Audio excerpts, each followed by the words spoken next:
Are you safeguarding subcontractors, employees, and yourself?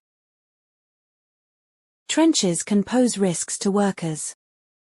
Because we're in charge of work sites, we need to make sure we know the risks and use the controls. Control of risk. Engulfment controls. The biggest misconception in trenching work is that we don't need risk controls until the trench is 1.5 meters deep.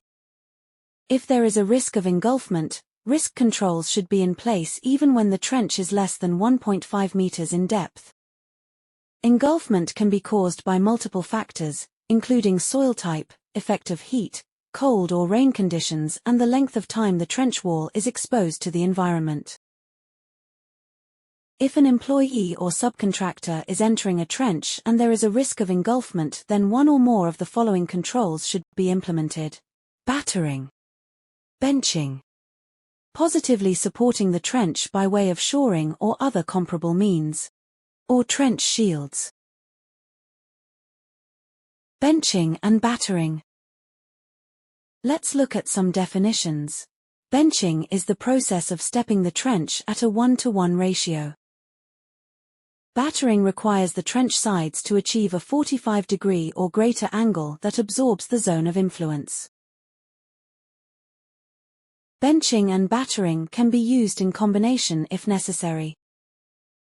The zone of influence is the area from the edge of the trench back to a point that is equal to the depth of the trench.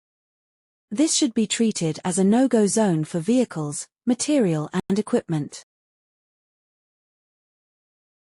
Consideration of ground conditions. The main consideration when choosing controls should be soil conditions. Ground encountered in excavations can generally be categorized as follows. Rock. Hard compact soil. Dry soil liable to crack or crumble. And loose or running material. Hard compact soil is the type that causes misconceptions. Because the face looks good, this can lead to risks being taken. With loose or running material, the need for safety precautions is obvious from the start. High-risk construction work. A SWIMS is required to be developed for all high-risk construction activities prior to the work commencing. High-risk construction work associated with trenching may include but not be limited to the following tasks. A trench where the excavated depth is greater than 1.5 meters. Where there's a risk of a person falling more than 2 meters. A workplace where there is movement of powered mobile plant. A workplace that is on or adjacent to roadways or railways used by road or rail traffic. And the removal or likely disturbance of asbestos or otherwise contaminated soil. Shoring or trench shields can be used in place of benching and battering. These systems must be engineered and installed in accordance with manufacturer specifications. Protection around a trench. Fall protection controls may include but are not limited to extending trench shield sides out of the ground at least 900 mm. Fitting trench shield systems with an attachable guardrail system.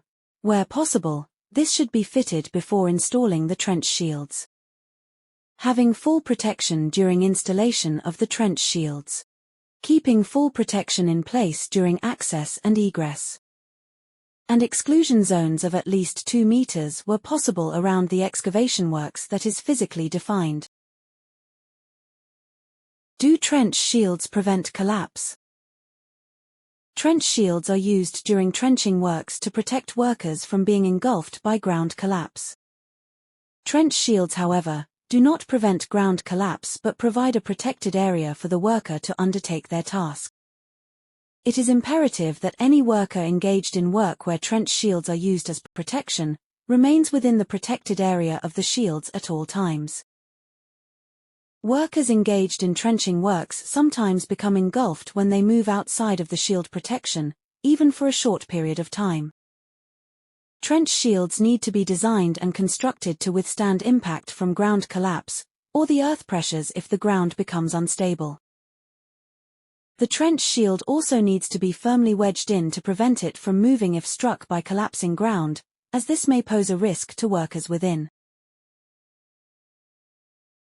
Emergency procedures. You should not assume that local emergency services have the capacity or equipment to carry out on-site emergency medical or rescue procedures in the event of a trench collapse. You can consult with the local emergency services prior to commencing works. A call to 000 could form part of the emergency procedure but should not be relied on in an emergency situation during excavation work.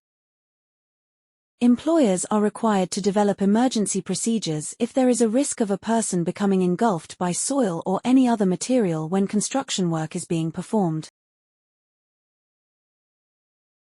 Factors that affect the ability of emergency service to assist include poor vehicle access, for example rough or muddy terrain, poor visibility or fog, phone coverage, and distance from emergency vehicles can affect timing and capability of local emergency services to assist in an emergency situation.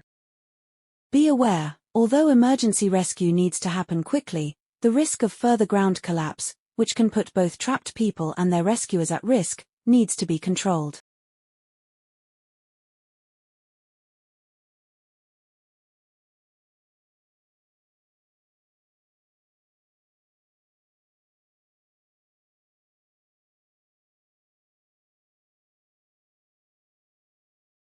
Thank you for your time.